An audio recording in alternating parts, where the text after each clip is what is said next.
Some of the museum's volunteers are about to take the Kathleen Gillett out for a sail, and it's a real privilege to sail a yacht with such an interesting history.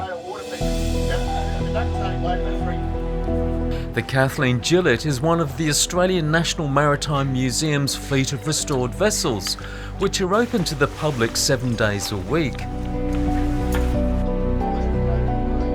She's a 13-metre double-ended Gaff Ketch and was based on plans by the famous Norwegian naval architect Colin Archer.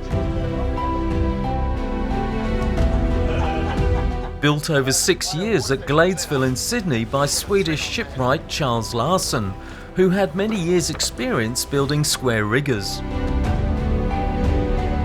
The Kathleen Gillett was commissioned in early 1930 by Jack Earl and his wife Kathleen, after whom the boat was named.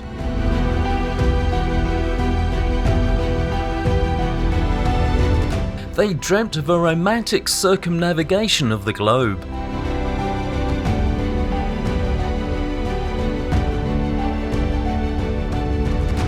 The Colin Archer design seemed perfect for this adventure, being extremely seaworthy and sturdy. Jack was an artist and put funds towards the project whenever he could. Eventually she was launched in March 1939, and Kathleen and their now 2 children lived aboard while fitting out the rest of the rigging.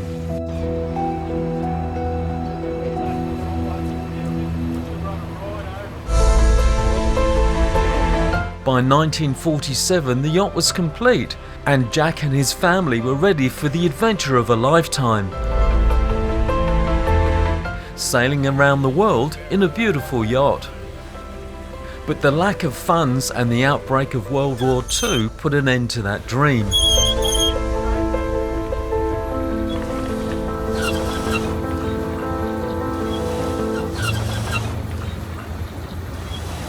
have to go to the other one now?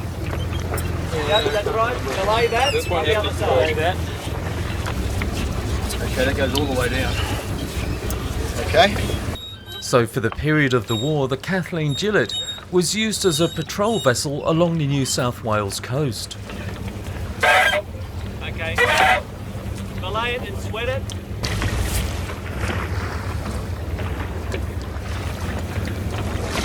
There you go. That's something else we're going to get for the next one. Okay, that's pretty good. Check it. You okay? That's good, mate. Okay, good. Okay, up with the feet. Yep. That was very smooth. Yeah. Hold on. Hold down, hold down.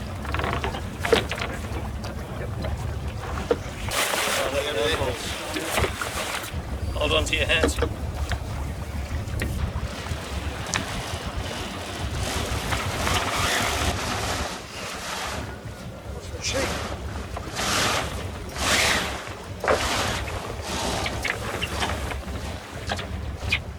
After the war, Jack still had a hankering for ocean sailing and decided with a group of friends to sail to Hobart.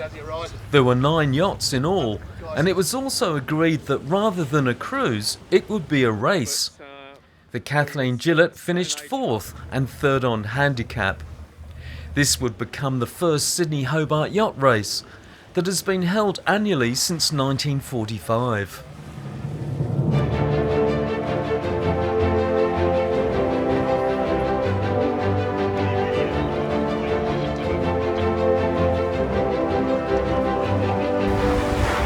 Got a paddleboard right now. You've got to stand up. I'll have a look.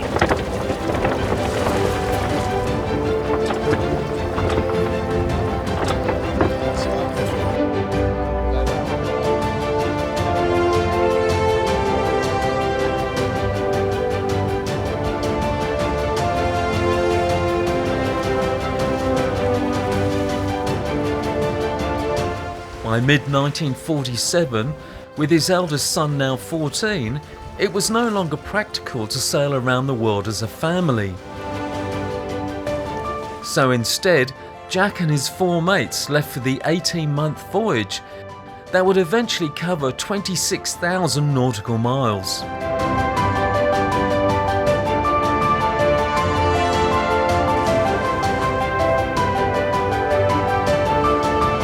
The first mate, Mick Morris, wrote a detailed account of the adventure that was illustrated by Jack and published monthly in a magazine called Seacraft.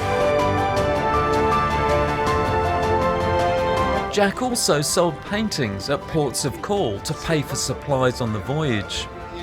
What do you reckon? I think we should tack before we get into Rose Bay. Ready to go about. He also illustrated a log which was sent back to his family and friends in Sydney so they could follow this amazing adventure. Jack and his crew soon became celebrities, as the Kathleen Gillett was only the second Australian yacht to circumnavigate the globe.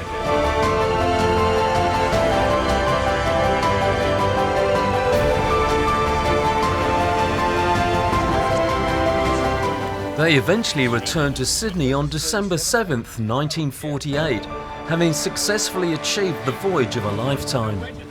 The family then moved back on board, and the yacht was moored in Mossman Bay until it was sold in 1950.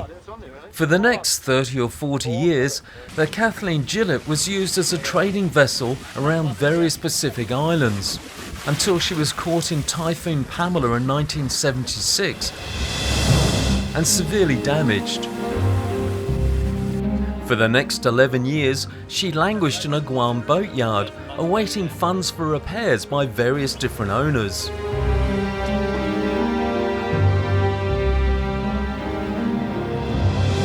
In 1987, the Kathleen was located in Guam, brought back to Australia and restored through the assistance of the Norwegian government,